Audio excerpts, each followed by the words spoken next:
Hi, my name is Eve. I use they, them pronouns, and I am a volunteer coordinator at Metro Caring. Today, I'll be talking you through our volunteer orientation online edition. To get started, let's talk about our mission. Metro Caring's mission is to work with community to meet people's immediate need for nutritious food while working to address hunger at its roots. That means that our work comes in two parts, both immediate needs and long-term root causes of hunger. And we identify that as an anti-hunger organization, we must also be an anti-oppressive organization because hunger is part of a larger systemic issue backed by systems of oppression. When I say systems of oppression, I mean discrimination against a social group that is backed by an institutional power. And institutional powers can be cultural, governmental, or educational.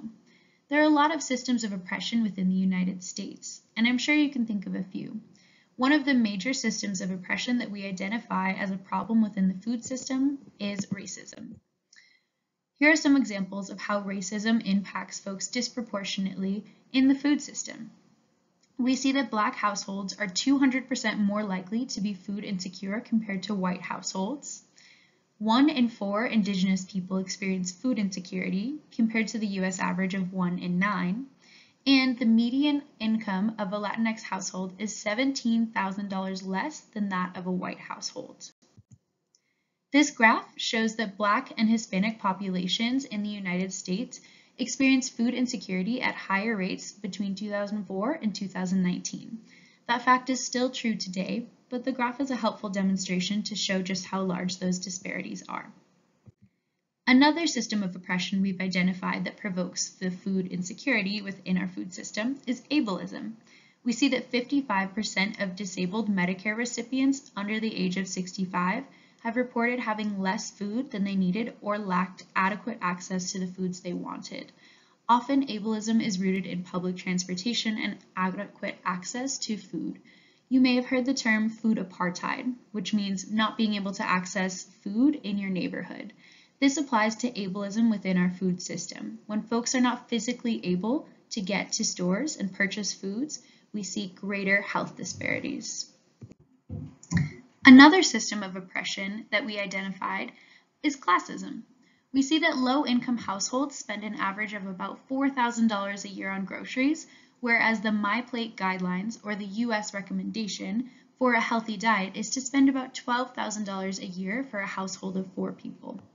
This disproportionality makes folks with lower incomes unable to access healthy foods that prevent foodborne illnesses and chronic illnesses such as diabetes. Gender oppression is another system of oppression within the food system. We see that 79% of transgender and gender nonconforming people experienced food insecurity in 2020. That's a higher percentage than any other group in the United States in 2020. Homophobia is another system of oppression that we're combating in the food system. On average, 1 in 4 queer people did not have enough money to buy food at some point in 2021. The reason that we focus on these systems of oppression is the same reason that we have a firm anti-discrimination policy. In order to be an effective anti-hunger organization, we must also be an effective anti-oppression organization.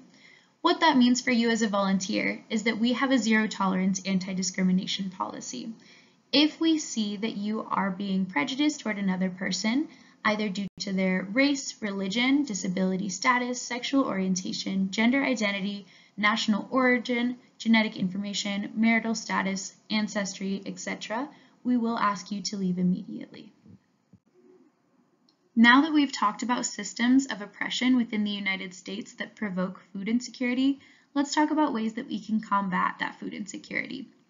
Other than providing food to folks through our Fresh Foods Market or food pantry, we focus on community-centered change. That means providing folks with ID vouchers so that they can get an ID and apply for a job. That also means advocating for policy change on the state legislative level and providing civic engagement opportunities for community members. We also have a community development team focused on connecting folks to resources other than food resources, such as housing, clothing, job opportunities, etc. Additionally, we have a mastermind circle, which is a small business circle for entrepreneurs looking to start their own companies. Alongside rooting our work in community-centered and community-informed change, we are also rooting our work in food sovereignty. Food sovereignty is the right of people to nutritious and culturally appropriate food that is produced through sustainable methods, and it is also the right of people to define their own food and agricultural systems. Most volunteers work in our fresh foods market, also known as a food pantry. That is part of our food sovereignty work, but our work extends to urban agriculture and nutrition efforts as well. You're able to be a part of all of these teams as a volunteer here at Metro Caring. Let's talk a little bit more in detail about shopping in our fresh foods market. Community members are able to access food in our market once a month with an appointment. Those folks can fill up to 2 crates with food, and they can choose whatever foods they'd like. We have limits on specific items such as meat, eggs, and diapers. All other items they can take as much as they would like. Folks can shop 15 minutes before or after their scheduled appointment time, and if it's their first time at Metro Caring, they can shop that very same day. For folks who do not have shopping appointments scheduled, they can receive 2 emergency bag visits per month. An emergency bag visit is providing someone with emergency food bags that are designated based on whether or not someone has a kitchen, a partial kitchen, or no kitchen. And they can receive those bags 4 times a month if they don't currently have a kitchen, because we provide less food in a non-kitchen bag, and often it's meant to last 1 week instead of 2 weeks. Volunteers are also welcome to access our food, but we do have a few requirements. For folks who would like to access food at the end of their volunteer shift, we ask that you please take up to 10 pounds of food and no more, and that you weigh that food in our volunteer food area, as shown in this photo. There are a few things you cannot take home. If it's not a food item, you can't take it home. For example, if you see toilet paper in our market, we ask that you please leave that for community members. We also ask folks not to take any TFAP or Emergency Food Assistance Program specific foods, and no meat items. Our meat items can be very expensive to purchase, and TFAP requires that you sign a form before collecting those items. So as long as you don't take TFAP, non-food items, or meat, you can select whatever you'd like for up to 10 pounds of food, weigh your food before you leave, and record it in our volunteer food log. Alongside our volunteer food policy, we have a few expectations for volunteers. First, we ask that you cultivate a positive space.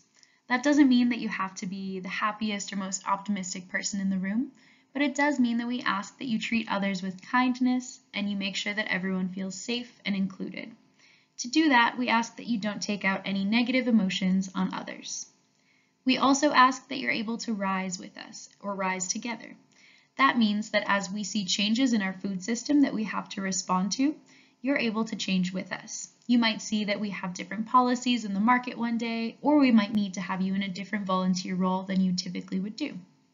And lastly, we ask that you consider others.